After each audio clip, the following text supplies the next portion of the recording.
the Minister for Commerce, Trade, Tourism and Transport, the Honourable Faiyaz Koya. You have the floor. Thank you, Mr. Speaker. So I thank the honourable member for the question. Mr. Speaker, so we're a nation of about 300 islands and surrounded by about 1.3 million square kilometers of ocean. So this is an indication of the extent of our reliance and importance of maritime travel in our lives, and be it for cargo or be it for persons. What this means for us is that our shipping industry, Honourable Speaker, is important in connecting our maritime islands to the main islands, especially to create some economic activities. And this connectivity is enabled by the providers of maritime transport. Most, if not all of us in this august house have actually traveled by sea, whether on a private vessel or a government vessel. And it's not just us, but a majority of the Fijian population actually rely on the maritime as a means of travel. In fact, some Fijians travel almost every week. And that's how important maritime transportation is for us. Mr. Speaker, sir, what we are doing is we've got a concerted effort towards improving the services of our domestic maritime industry. And one of the key considerations is the fundamental rights of maritime travelers. And in this regard, the Fijian government, through the Maritime Travelers' Rights Policy, is strengthening efforts to provide safe, efficient, reliable, and affordable shipping services to our maritime islands. Honourable Speaker, so the MTR policy is developed to establish minimum rights for passengers traveling by sea and inland waters, and requires carriers to provide assistance in the event of cancellations or delayed departures. It will also provide persons with disabilities the same rights as anyone else to maritime services. The policy is actually devised to achieve a balance, Honourable Speaker, between the service provider and the travelers. And what travelers need is a mechanism that will give them protection and immediate proportionate redress in the event of disruption, such as delays or cancellation of trips by vessel operators. Not only that, Mr. Speaker, the policy will also inform future investments, both from government and from the private sector, in critical infrastructure.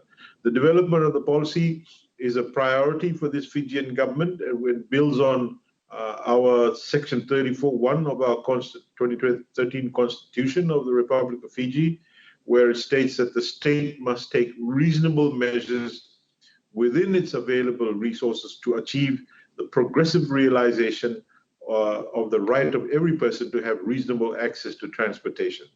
Mr. Speaker, sir, this sets the very foundation of the policy so that no Fijian suffers direct or indirect discrimination on any of the grounds. And we want to have a comprehensive policy. There's a need for collaboration and consultation between key stakeholders. And in this regard, the Ministry of Commerce, Trade, Tourism, and Transport we've actually formed a steering committee which oversees the consultations and the drafting of the policy. And these actually include the Consumer Council, the Fijian Competition Consumer Commission, the Maritime Safety Authority of Fiji, the Ministry of Rural and Maritime Development, and the Fiji Navy. And of course, we also try to engage and get some involvement with the ACCF. So we began nationwide consultations in the Western Division in April this year, and the feedback from Nandi and Lautoka has been overwhelming, showing that there's an active interest by people in the Fijian government's priority to improve shipping services.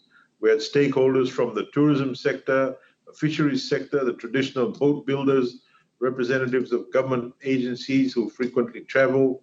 We even had a high chief from the Yasawas who actually joined us.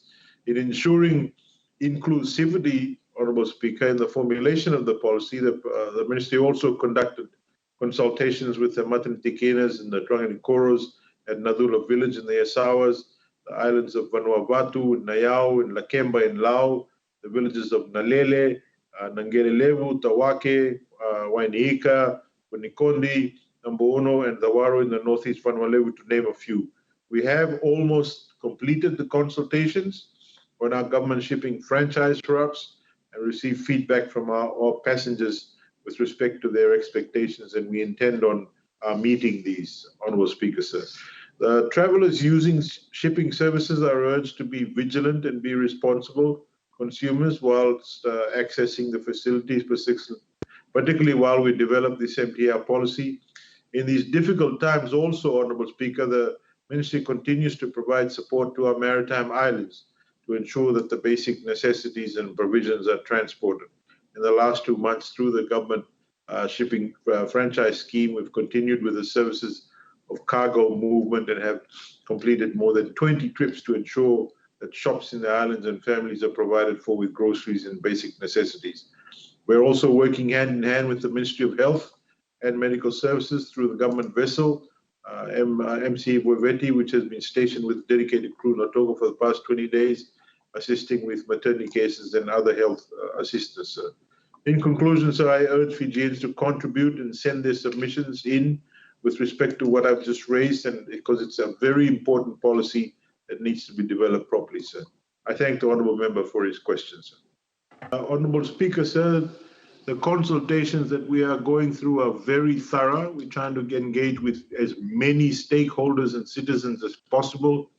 Those that are able to provide us with material through other means by writing in or through the internet, we welcome any submissions. So, if the Honourable Member has the ability to gather some thoughts and send it across to us, he's welcome to do so, and we will gladly accept them.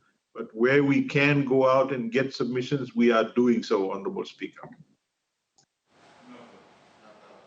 Thank you.